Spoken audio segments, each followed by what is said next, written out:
The year is 1511.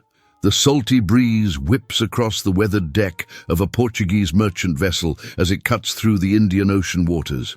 Picture yourself standing there amid the creaking timbers and fluttering sails, where whispered conversations among sailors hint at something extraordinary, a secret maritime route that could reshape the balance of global power. The air is thick with anticipation as veteran sailors exchange knowing glances. They speak in hushed tones of a passage so treacherous, yet so valuable that its very existence is guarded like a state secret. Some say it leads to untold riches in the Spice Islands, while others claim it provides safe passage through pirate-infested waters that no European has successfully navigated before. At this moment in history, control of maritime trade routes means everything.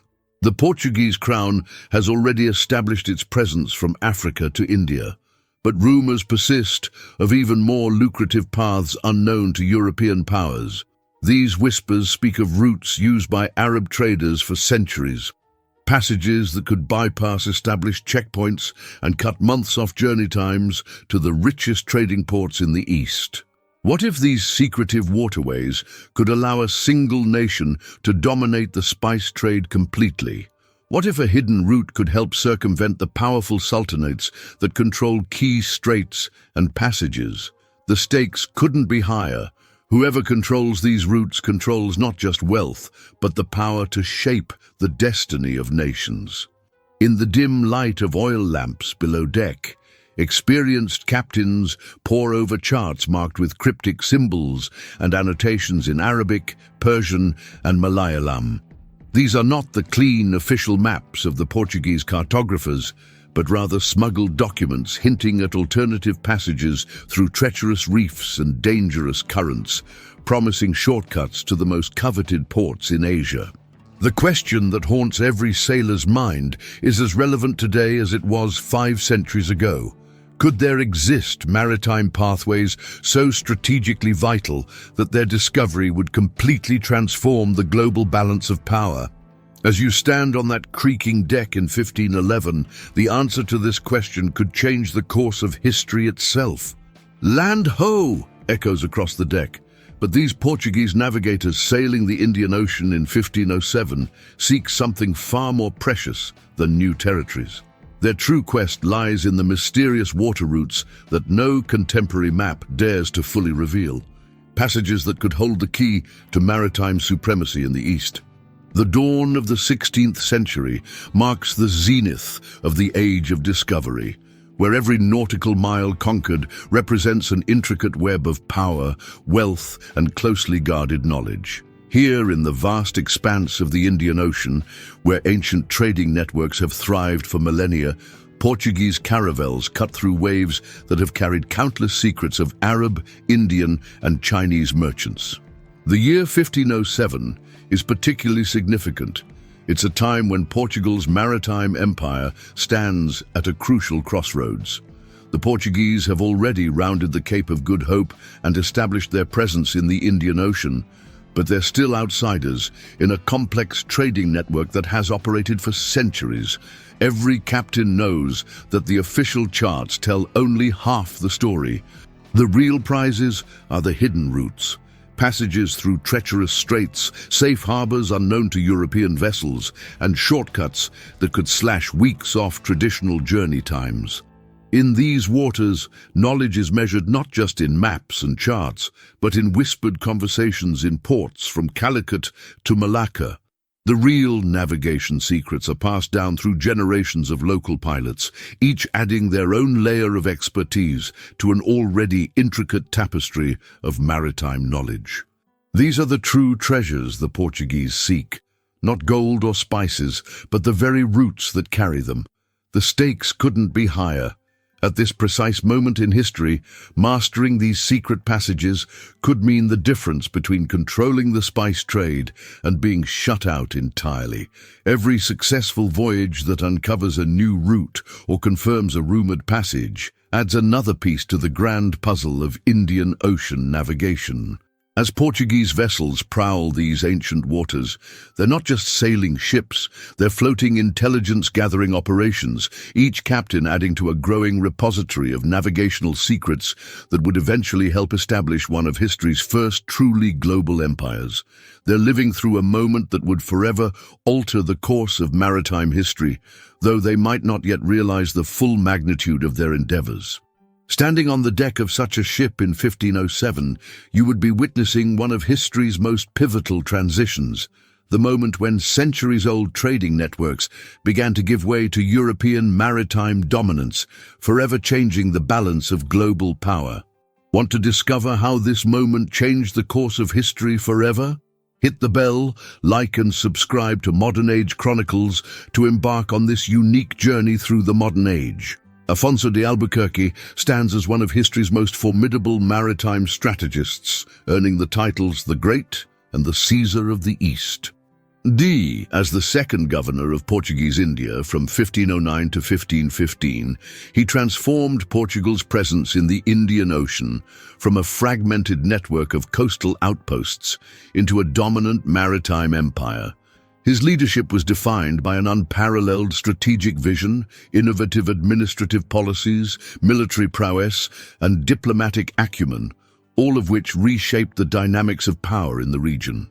Albuquerque recognized the immense importance of controlling key maritime choke points and developed a strategy of securing a series of fortified ports along the most vital trade routes. His approach ensured that Portugal could exert control over the lucrative spice trade and monopolize access to key commodities.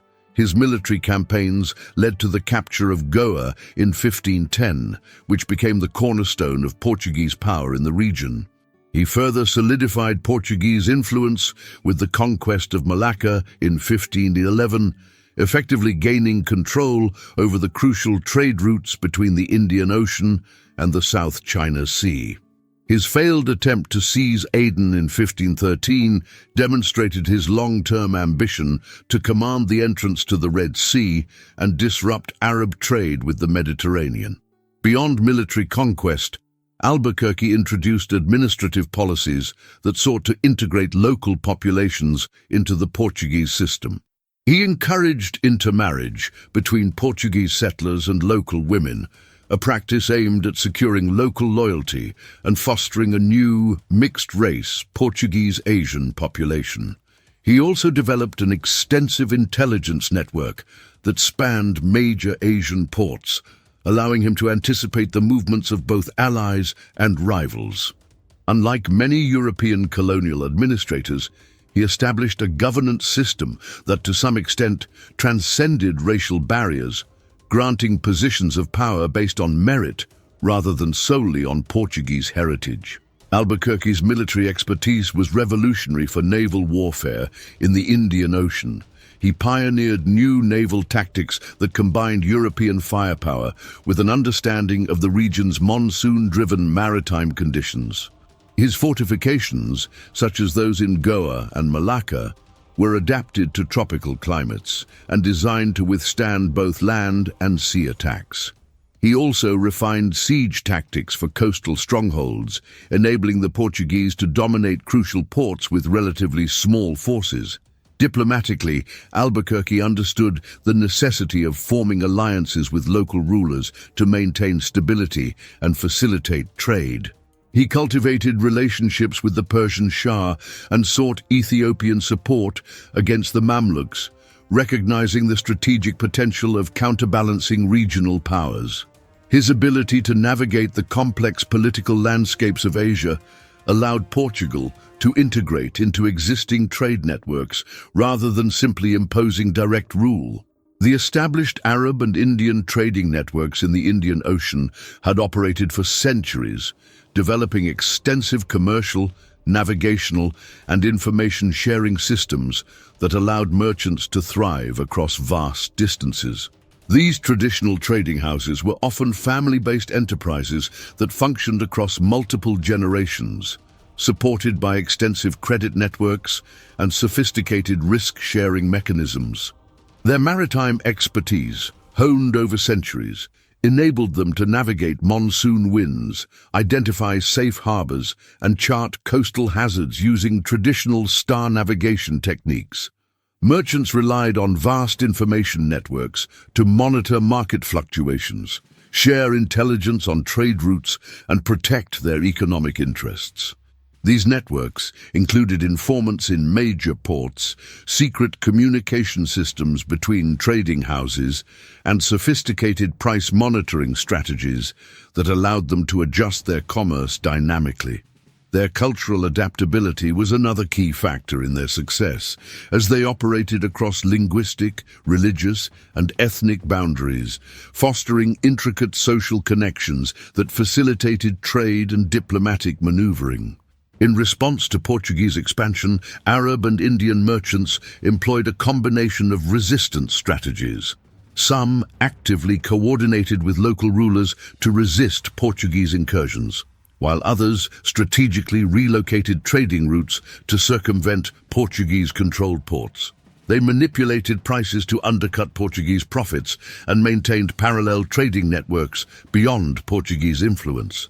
Passive resistance took the form of misinformation campaigns, where merchants deliberately provided Europeans with incorrect navigational details or selectively withheld critical trade knowledge. Over time, traders adapted to the new reality by integrating into the Portuguese system while maintaining their independence. Some aligned with Portuguese trading structures to secure economic advantages, while others developed alternative trade routes that bypassed Portuguese-controlled ports. Hidden storage facilities and secret ports ensured that the Portuguese did not gain full control over the region's commerce, allowing traditional merchant families to continue exerting influence. The clash between Albuquerque's strategic ambitions and the resilience of the Indian Ocean's established trading networks marked a transformative period in global history. While the Portuguese successfully disrupted traditional trade routes and imposed a new maritime order, the entrenched merchant communities found ways to adapt, ensuring that the Indian Ocean remained a dynamic and contested economic space. Albuquerque's legacy endures as a testament to the interplay of military conquest, economic strategy, and cultural adaptation in the shaping of global trade networks.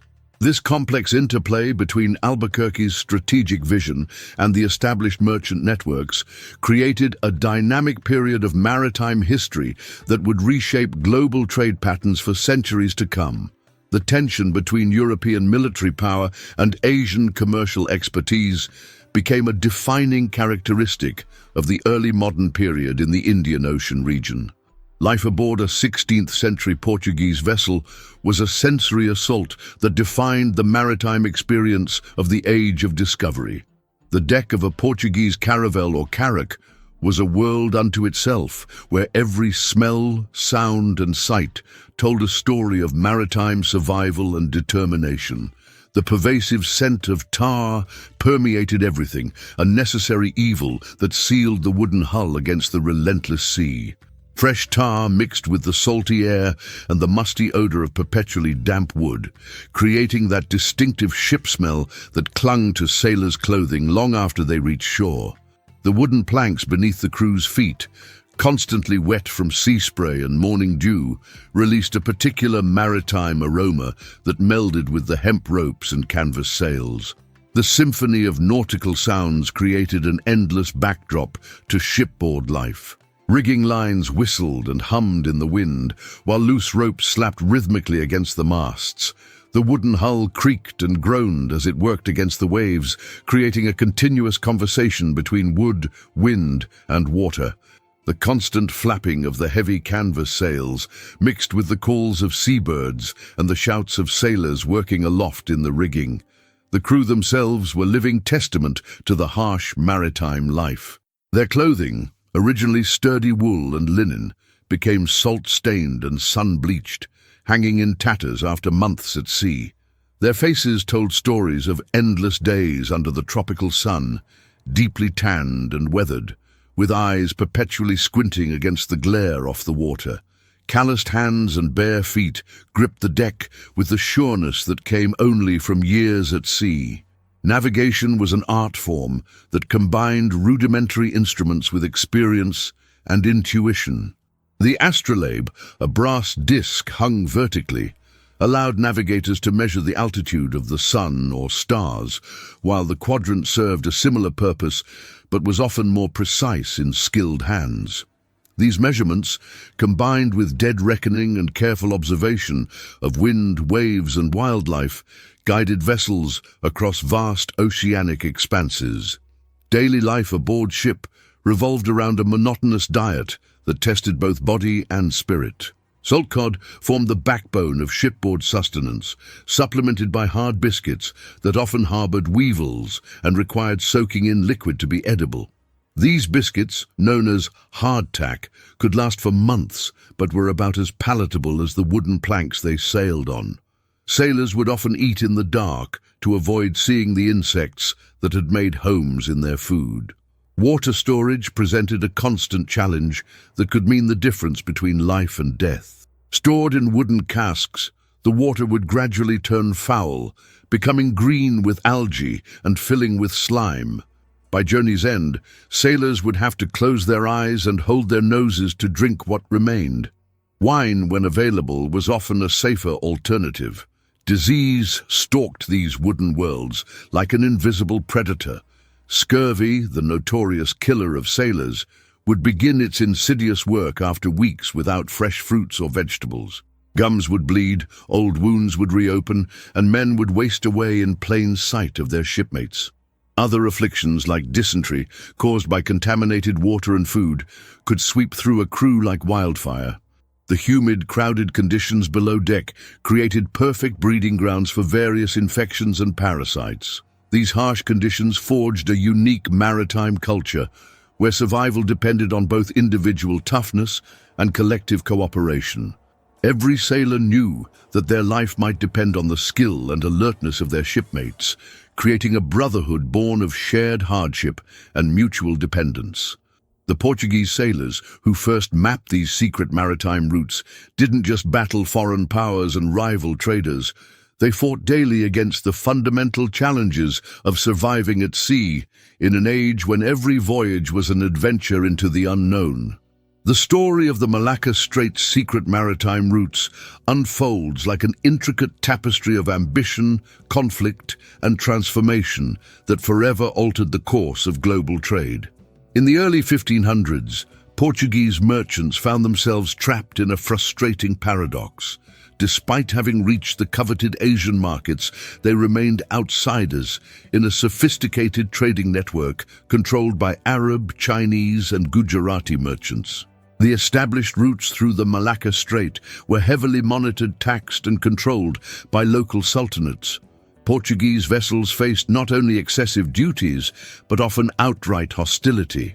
This commercial stranglehold necessitated the discovery of alternative passages through the treacherous waters of Southeast Asia.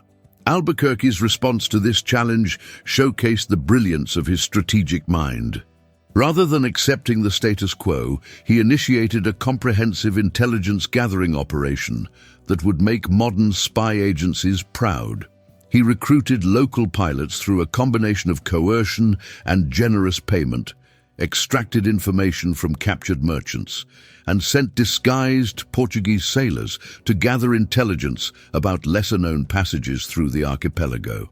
The development phase of this maritime revolution involved painstaking documentation of new routes.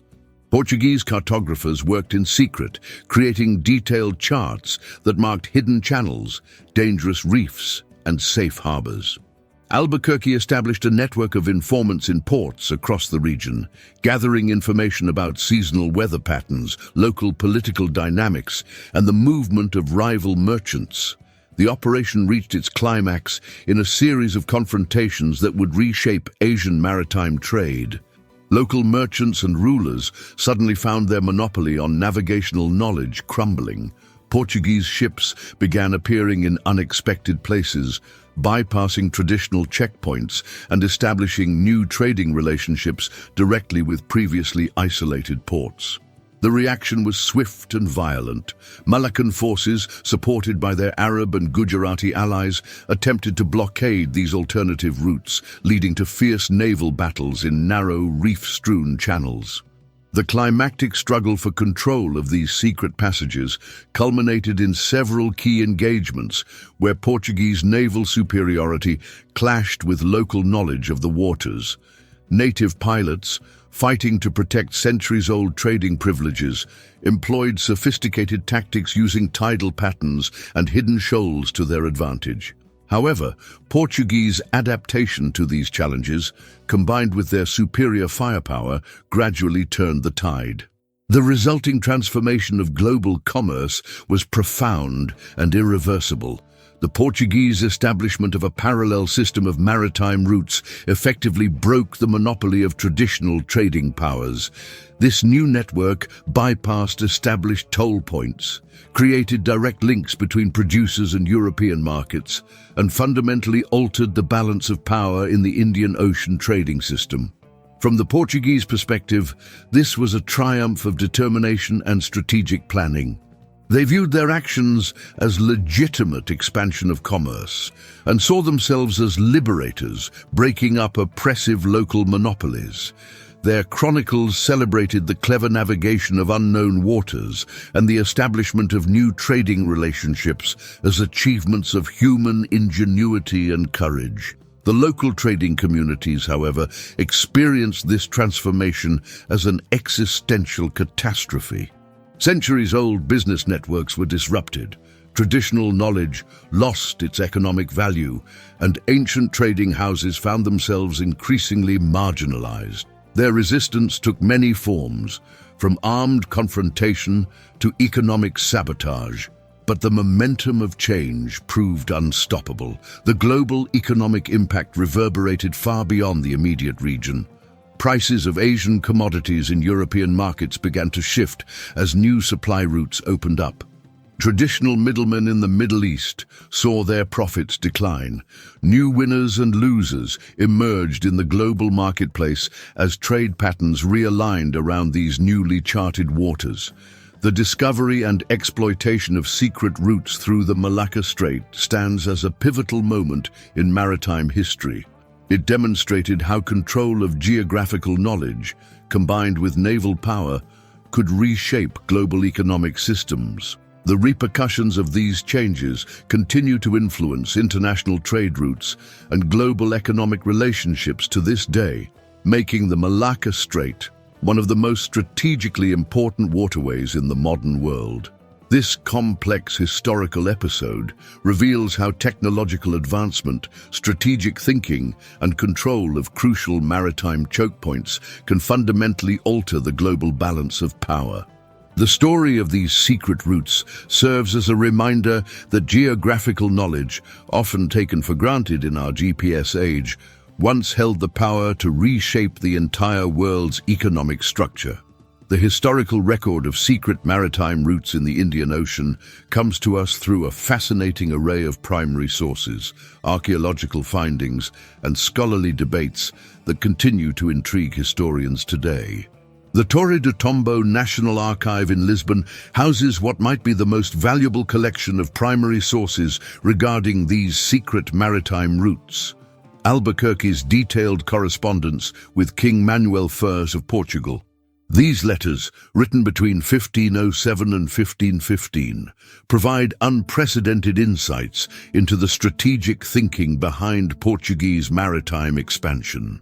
Of particular significance is a series of letters from 1511 where Albuquerque meticulously describes alternative passages through the Malacca Strait, complete with detailed observations about depth soundings, dangerous reefs, and optimal timing for navigation based on monsoon patterns. What makes these letters especially valuable is Albuquerque's habit of including sketched maps in the margins, marking potential alternate routes with coded references. His system of documentation was so secretive that many of these annotations were only decoded in the 20th century, revealing previously unknown tactical considerations in Portuguese maritime strategy. The Venetian state archives contain a parallel set of documents that offer a European competitor's perspective on Portuguese activities. Venetian merchants, whose traditional trade routes through the Mediterranean were being threatened by Portuguese expansion, maintained extensive intelligence networks throughout the Indian Ocean. Their reports, particularly those from agents in Alexandria and Cairo, detail suspicious Portuguese vessel movements that deviated from known trading routes. These records often contradict official Portuguese accounts, suggesting an even more extensive network of secret passages than officially acknowledged. Perhaps the most tantalizing pieces of evidence are the fragmentary maps preserved in various collections across Europe and Asia. The Bodleian Library holds several incomplete Portuguese charts showing unusual routes through the Indonesian archipelago, while the Maritime Museum in Goa maintains a collection of local pilots' maps that indicate passages unknown to European cartographers of the period. Of particular interest is the Carta da Malacca, a heavily damaged map discovered in the 1960s that shows several alternative routes through the Strait of Malacca, marked with Arabic annotations warning of specific dangers. Modern marine archaeology has provided compelling physical evidence of these secret routes. Shipwreck discoveries since the 1970s have revealed Portuguese vessels in locations that deviate significantly from documented trading routes. The discovery of an early 16th century Portuguese carrack off the coast of Sumatra in 1998 provided tangible proof of alternative passage use, as its location corresponded to one of the secret routes hinted at in Albuquerque's letters. Underwater surveys have also revealed chains of anchor points and emergency supply caches along these alternative routes, suggesting systematic use of these passages rather than occasional desperate measures. The distribution pattern of recovered Portuguese artifacts along the Malayan and Sumatran coasts indicates regular traffic through areas previously thought to be avoided by European vessels. Archaeological findings from port sites provide additional evidence through the distribution patterns of trade goods. Portuguese ceramics and trade beads have been found in locations that don't align with documented trading posts, suggesting a more complex network of commercial activity than officially recorded. Carbon dating of these artifacts consistently places them in the early 16th century, corresponding to the period of Albuquerque's governance. The interpretation of this evidence has sparked lively academic debate. The traditional root school maintains that Portuguese success was primarily due to superior naval technology and military power rather than secret routes. However, the alternative passage theory, gaining prominence since the 1990s, argues that the Portuguese discovery and use of unknown passages was crucial to their rapid domination of Indian Ocean trade. Recent scholarship has focused on synthesizing archaeological findings with documentary evidence, leading to new interpretations of how these secret routes operated. Digital mapping projects have attempted to reconstruct possible routes based on combined evidence from historical documents, underwater archaeology, and modern oceanographic data. The debate continues over the extent and importance of these secret passages. Some historians argue that their significance has been overstated, while others contend that control of alternative routes was fundamental to Portuguese success in establishing their maritime empire. Oral histories from coastal communities in Malaysia and Indonesia provide another layer of evidence. These accounts, passed down through generations of local mariners, often reference Portuguese passages that differ from main shipping lanes. While such sources require careful verification, they have occasionally led researchers to discover physical evidence supporting their claims. This rich tapestry of evidence, from official correspondence to underwater archaeology, from fragmented maps to local traditions, continues to yield new insights into one of history's most fascinating maritime mysteries. Each new discovery adds another piece to our understanding of how control of secret maritime routes helped reshape global trade in the 16th century. The discovery and control of secret maritime routes in the Indian Ocean during the early 16th century triggered a cascade of transformative effects that would reshape global commerce and power dynamics for centuries to come. The immediate consequences were swift and dramatic. Traditional commercial systems that had functioned smoothly for centuries experienced severe disruption. Established Arab, Indian, and Chinese trading networks, which had previously dominated Indian Ocean commerce, found their carefully balanced economic ecosystems crumbling. Merchants who had relied on their monopolistic control of specific routes and exclusive knowledge of seasonal trading patterns suddenly faced unprecedented competition from Portuguese vessels appearing in unexpected locations. The displacement of established mercantile communities proved particularly profound. Trading families that had operated for generations in ports from Hormuz to Malacca saw their influence rapidly diminish. Many were forced to either adapt to Portuguese dominance or relocate their operations to lesser-known ports beyond European control. This displacement created ripple effects throughout Asian commercial networks, as centuries-old credit systems and trade relationships underwent forced reorganization. The dawn of commercial globalization emerged from this upheaval. For the first time in history, a direct and consistent maritime trading network connected Europe, Africa, and Asia. This new global commercial system, though initially dominated by Portuguese interests, laid the groundwork for the first truly worldwide market economy.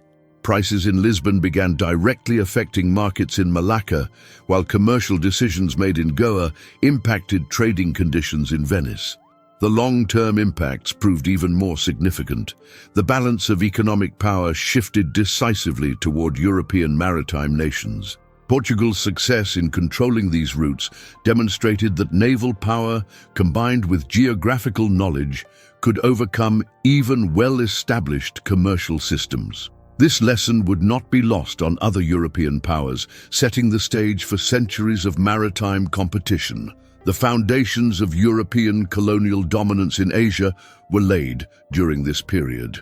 Control of maritime routes translated directly into political power, as Portuguese authorities leveraged their naval superiority to establish territorial footholds across the Indian Ocean region. This pattern would be replicated by Dutch, English, and French colonial enterprises in subsequent centuries. Global trade routes underwent permanent transformation. The Portuguese establishment of alternative passages created new commercial arteries that would endure long after their empire's decline. Many of these routes remain crucial to international commerce today, demonstrating the lasting impact of this historical development. The social and cultural implications were equally profound. Traditional maritime communities found their ancestral knowledge devalued, while European navigational techniques and technologies gained precedence. This technological and cultural shift marked the beginning of a broader pattern of European dominance in maritime affairs that would persist for centuries. These changes fundamentally altered the nature of international trade itself. The relatively open trading system of the Indian Ocean, which had operated on largely peaceful terms for centuries, gave way to an era of armed trade and naval competition. This militarization of commerce would become a defining feature of the colonial era and beyond. Furthermore, the discovery and exploitation of these secret routes demonstrated that geographical knowledge could serve as a crucial form of power, equal in importance to military might or economic strength. This revelation would influence strategic thinking about maritime commerce and naval power well into the modern era, shaping how nations approach the control of crucial maritime choke points and trading routes, even in contemporary times. The search for secret maritime routes in the early 16th century occurred within a remarkable period of intellectual and technological transformation that fundamentally altered how humans understood their world and their place within it. The scientific paradigm of the era was experiencing unprecedented change through the astronomical and cartographic revolution. Traditional Ptolemaic understanding of the cosmos was being challenged by new observations and measurements. Portuguese navigators contributed significantly to this scientific revolution through their meticulous astronomical observations at sea. Their need for accurate celestial navigation led to improvements in astronomical instruments and calculations, pushing the boundaries of mathematical knowledge. Cartographic innovations proved particularly crucial during this period. The Portuguese development of the Portolan charts, with their innovative windroses and distance scales, represented a quantum leap in maritime navigation. These maps, combined with newly accurate astronomical measurements, allowed for unprecedented precision in ocean navigation. The systematic collection of geographical data by Portuguese vessels led to the creation of the Padrão Real, a secret master map maintained in Lisbon that represented the cutting edge of world geographical knowledge. The Renaissance humanism movement provided the philosophical framework that made such explorations possible. This intellectual revolution emphasized human potential and the ability to understand and master the natural world. The humanist belief in systematic observation and documentation supported the Portuguese approach to gathering navigational knowledge. Their methodical collection of geographical and astronomical data reflected the emerging scientific mindset that would later characterize the scientific revolution. Renaissance humanism also fostered a new spirit of inquiry that challenged traditional authorities. This philosophical outlook encouraged Portuguese navigators and cartographers to question established geographical knowledge and seek new routes and passages. The humanist emphasis on practical knowledge over theoretical speculation aligned perfectly with the Portuguese need for accurate navigational information. Technological advances in shipbuilding proved crucial to exploiting these secret routes.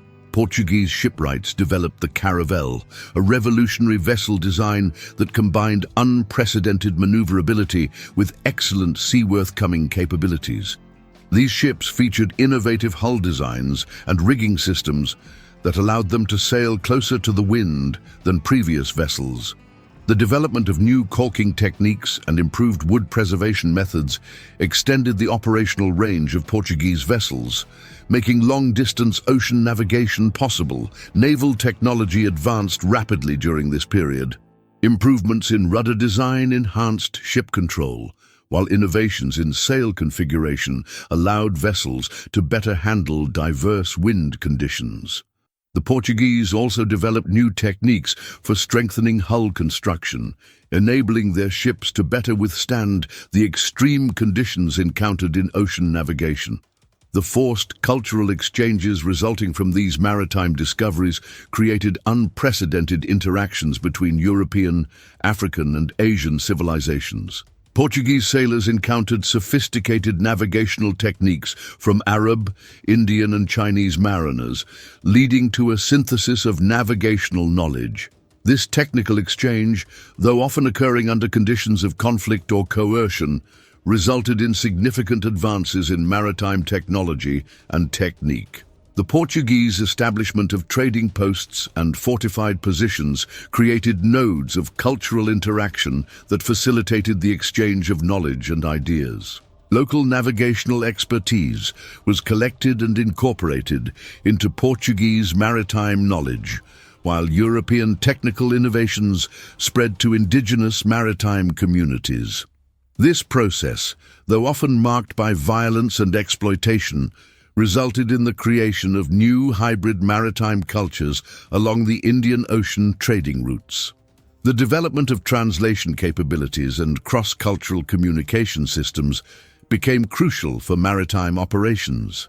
Portuguese pilots learned local languages, while indigenous interpreters became vital links in the maritime intelligence network. This linguistic and cultural exchange, though primarily driven by commercial and military necessities, contributed to a broader understanding of global cultural diversity. The period also saw the emergence of new forms of maritime law and international relations. Portuguese interactions with local powers required the development of new diplomatic protocols and trading arrangements. The need to regulate maritime commerce across cultural boundaries led to innovations in international law and trade practices that would influence global maritime relations for centuries to come. This civilizational context created the perfect conditions for the Portuguese maritime enterprise. The combination of scientific advancement, philosophical innovation, technological progress, and cultural exchange provided the necessary foundation for the discovery and exploitation of secret maritime routes. This convergence of factors would not only transform global commerce, but would also establish patterns of international interaction that continue to influence maritime affairs in the modern world. The story of secret maritime routes continues to captivate historians and enthusiasts, particularly due to several enduring mysteries that remain unsolved to this day. Despite centuries of research, certain aspects of Portuguese maritime expansion still elude complete understanding, making this historical period a fertile ground for continued investigation and speculation. Perhaps the most intriguing elements are the completely secret routes that may have existed but left no clear historical record. Several Portuguese naval documents from the period contain cryptic references to passages that have never been definitively identified. These include mentions of a hidden passage east of Sumatra that supposedly allowed vessels to bypass the heavily monitored Strait of Malacca entirely. While some historians dismiss these as mere legends, others point to anomalous patterns in Portuguese trading activities that suggest the existence of undocumented routes. The mystery deepens with the discovery of Portuguese artifacts in locations that don't align with any known historical routes. Archaeological findings in remote parts of the Indonesian archipelago suggest Portuguese presence in areas that were supposedly unknown to European vessels of that era. These discoveries have led to theories about undocumented navigation networks that may have operated parallel to official trading routes. Several compelling theories about undocumented navigations have emerged from recent historical research. Some scholars suggest that Portuguese captains may have discovered passages through the Sunda Strait years before their official documentation, but kept this knowledge secret to maintain competitive advantages. Others propose the existence of a network of emergency routes used exclusively during times of conflict, knowledge of which was deliberately omitted from official records to maintain their tactical value. The connection between these historical maritime secrets and contemporary geopolitics is particularly striking. Many of the strategic choke points that were crucial in the 16th century remain critical to global commerce today. The Strait of Malacca, for instance, still serves as a vital artery for international trade, handling about a quarter of the world's maritime commerce. Modern nations continue to seek alternative routes and passages, driven by many of the same strategic considerations that motivated Portuguese explorers 5 centuries ago. Current maritime territorial disputes in the South China Sea echo historical conflicts over control of vital waterways. Nations today, like their historical counterparts, seek to establish dominance over key maritime passages, understanding that control of these routes translates directly into economic and political power. The development of alternative Arctic shipping routes due to climate change presents a modern parallel to the search for secret passages in the age of discovery. The strategic importance of maritime choke points in modern naval planning demonstrates the enduring relevance of these historical lessons. Contemporary naval powers continue to map and protect alternative routes through contested waters, much as the Portuguese did centuries ago. the development of detailed maritime intelligence remains as crucial to national security today as it was in Albuquerque's time. Current technological advancements in maritime navigation and surveillance have transformed how nations monitor and control sea routes, yet the fundamental strategic principles established during the Age of Discovery remain relevant. Satellite technology and digital mapping have replaced the hand-drawn charts of Portuguese navigators, but the strategic value of controlling key maritime passages remains unchanged. Maritime routes transformed the world forever, shaping the global order we know today. What historical secret would you like to uncover? Share your thoughts in the comments below. And don't forget to hit that like button and subscribe to Modern Age Chronicles to join us on more fascinating journeys through modern history. Enable notifications to stay updated on our latest historical investigations and discoveries. Join our growing community of history enthusiasts as we continue to explore the mysteries that shaped our world. These enduring mysteries and their modern relevance demonstrate how the search for secret maritime routes remains a compelling subject that connects past and present, offering valuable insights into both historical developments and contemporary global affairs.